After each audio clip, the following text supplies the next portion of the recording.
Akidah ahli sunnah wal jamaah meyakini bahwasanya Allah tidak butuh kepada tempat dan Allah tidak meliputinya arah.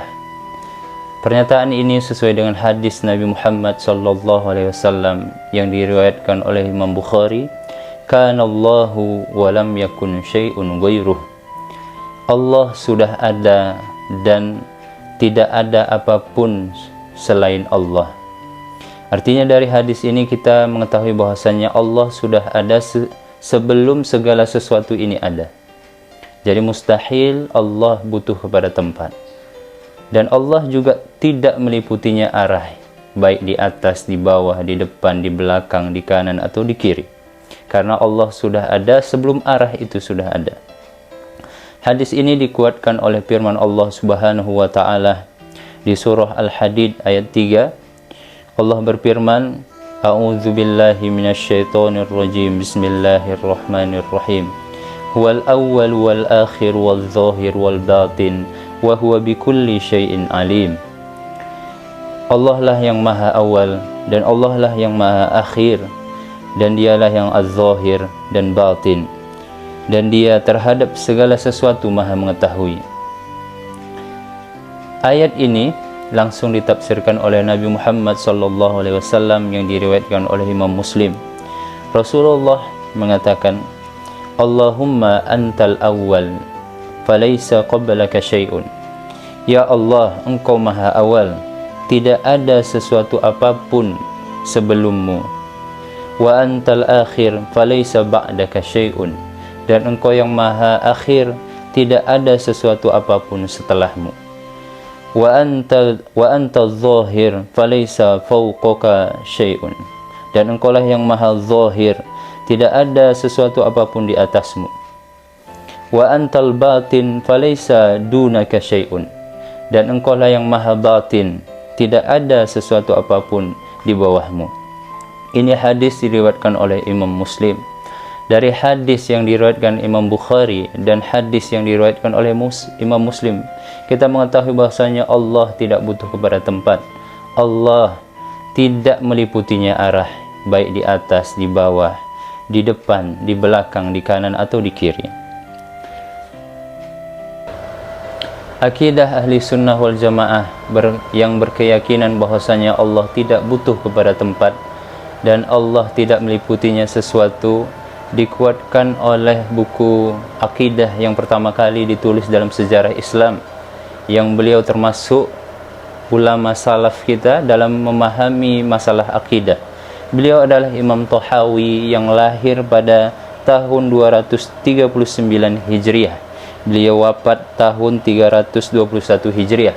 Jadi beliau adalah salah satu ulama yang menulis kitab akidah yang pertama kali dalam sejarah Islam. Apa beliau katakan di dalam kitabnya Aqidah Tahawiyah? Beliau mengatakan, "La tahwihi al-jihatu as-sittu kasairil mubtadi'at." Jadi Imam Tahawi mengatakan bahwasanya Allah tidak meliputinya arah yang 6, baik di atas, di bawah, di kanan, di kiri, di depan atau di belakang. Jadi ketika kita ingin mengikuti pendapat ulama salaf kita dalam memahami tentang akidah berkaitan tentang Allah Subhanahu wa taala, salah satu kitab rujukan kita adalah kitab yang ditulis oleh Imam Tahawi. Kemudian bagaimana kita menyikapi ayat yang mengatakan bahwasanya Ar-Rahmanu 'alal arsy istawa? Dalam memahami ayat ini, kita tidak bisa hanya mengambil satu ayat ini saja kemudian kita mengeluarkan hasil atau hukum dari satu ayat ini saja. Kita harus mengumpulkan beberapa dalil yang berkaitan tentang pembahasan ini, baik dari Al-Quran dan juga dari hadis Nabi Muhammad SAW. Dalam memahami ayat ini, mari kita lihat bagaimana para ulama salaf kita dalam menafsirkan ayat ini. Kita bisa melihat pendapat para ulama salaf kita di dalam kitab Al-Itqan yang ditulis oleh Imam As-Suyuti. Beliau mengatakan jumhur ahli sunnah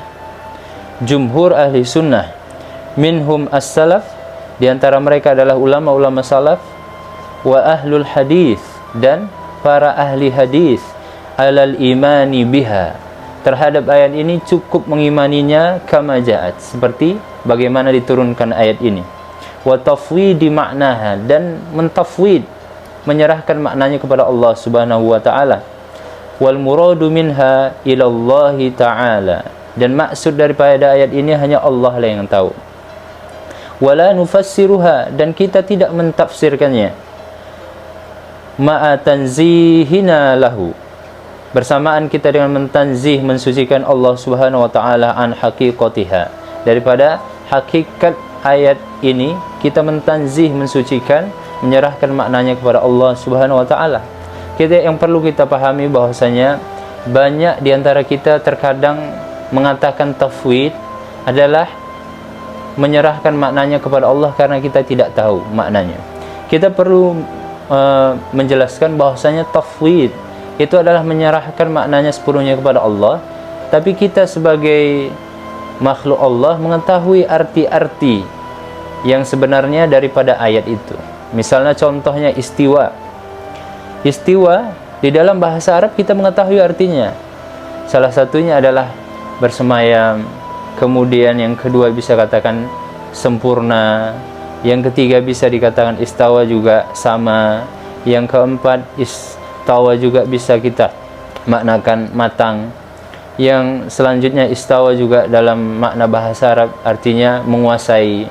Nah, kita mengetahui arti-arti itu secara bahasa, akan tetapi karena lemahnya ilmu kita untuk menafsirkan ayat ini, maka kita nufawwidu ilallah, kita menyerahkan maknanya kepada Allah Subhanahu wa taala. Itulah yang dilakukan oleh ulama-ulama salaf kita. Nah, kenapa? Karena kalau kita memahami zahir ayat ini begitu saja, nanti dia akan bertentangan dengan ayat-ayat yang lain, seakan-akan bertentangan dengan ayat-ayat yang lain dan juga hadis-hadis yang lain. Kenapa? Karena di ayat-ayat lain terkadang Allah mengatakan Allah di langit. Kalau kita memahami zahirnya begitu. Terkadang Allah bersama kita dimanapun kita berada. Terkadang Allah dekat dengan kita. Terkadang Allah mengatakan bahwasanya dia ada di depan kita. Terkadang Allah mengatakan Allah dekat dengan kita waktu kita sujud. Nah, jika kita satukan itu secara zahir, maka seakan-akan ayat ini akan bertentangan. Makanya perlu kita memahami pendapat para ulama, ulama salaf dan ulama khalaf, bagaimana mereka memahami ayat ini. Adapun ulama salaf, mereka mentafwid karena mereka sudah paham betul maknanya tanpa harus menjelaskan. Nah, untuk mencari itu, ulama-ulama kita akhir zaman atau ulama khalaf mencari solusi karena banyaknya pertanyaan tentang ayat-ayat ini. Maka mereka bukan mentakwil sembarang mentakwil ayat ini, akan tetapi mereka punya kaedah-kaedah dalam menafsirkan ayat dan mentakwil ini yang sesuai dengan ayat-ayat yang lain.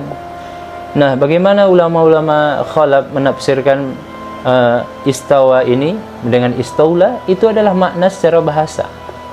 Jadi dalam bahasa Arab ada makna pertama, makna kedua, makna ketiga.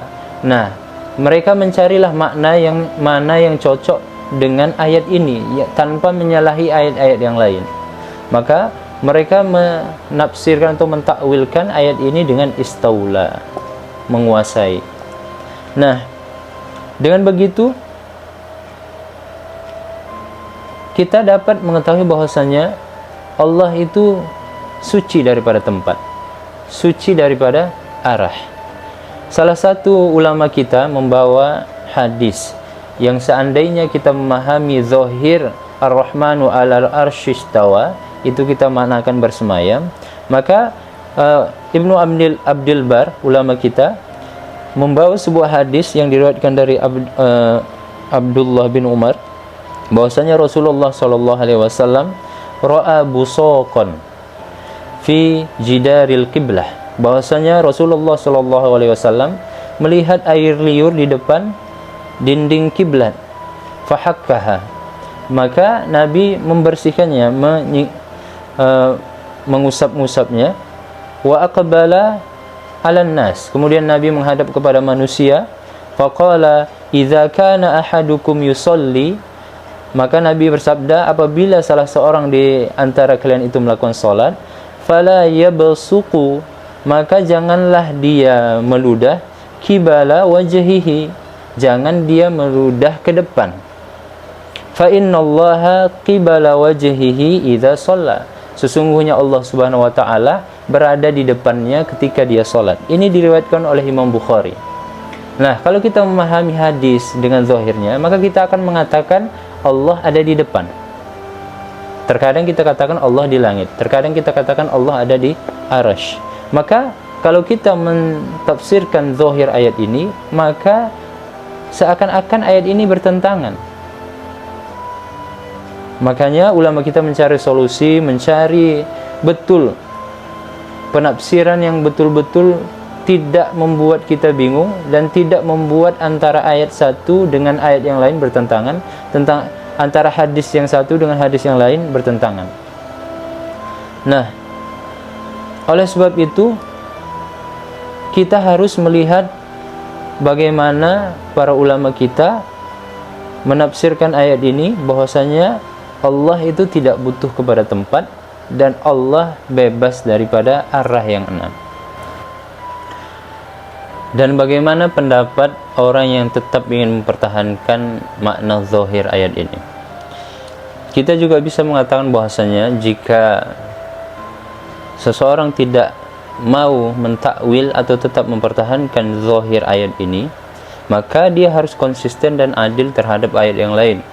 Maka dia ketika melihat ayat ini tetap secara zahir, maka dia ketika melihat ayat yang lain dan hadis yang lain juga harus zahir ayatnya. Seperti hadis tadi, maka Allah tidak boleh ditakwilkan dengan yang lain. Ketika ada di depan, maka maknanya di depan. Ketika di langit, maka maknanya di langit. Ketika Allah dekat, maka dia dekat. Nah, itulah yang kita takutkan jika kita berpegang teguh kepada makna zahir ini.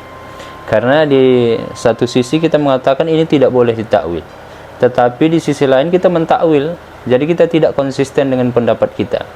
Nah, pemahaman yang penting sebagai kita untuk pegang teguh adalah pemahaman ulama salaf kita yang tadi sudah diriwayatkan oleh Imam As-Suyuti dalam kitabnya Al-Itqan. Kalau mereka para ahli salaf bisa mentafwid, kalau kita bisa mentafwid kama ja'at, sebagaimana ayat ini datang, maka kita mentafwid, itu lebih aman.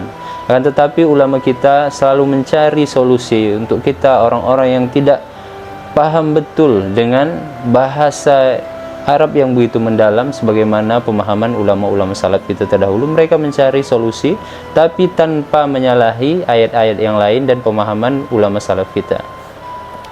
Jadi kita perlu pahami bahwasanya jika kita ingin mentafwid, maka kita mentafwid, dan jika kita ingin mentakwil, maka ikutilah takwil para ulama kita yang sesuai dengan kaidah yang telah ditetapkan dalam permasalahan agama kita. Wallahu a'lam bishawab.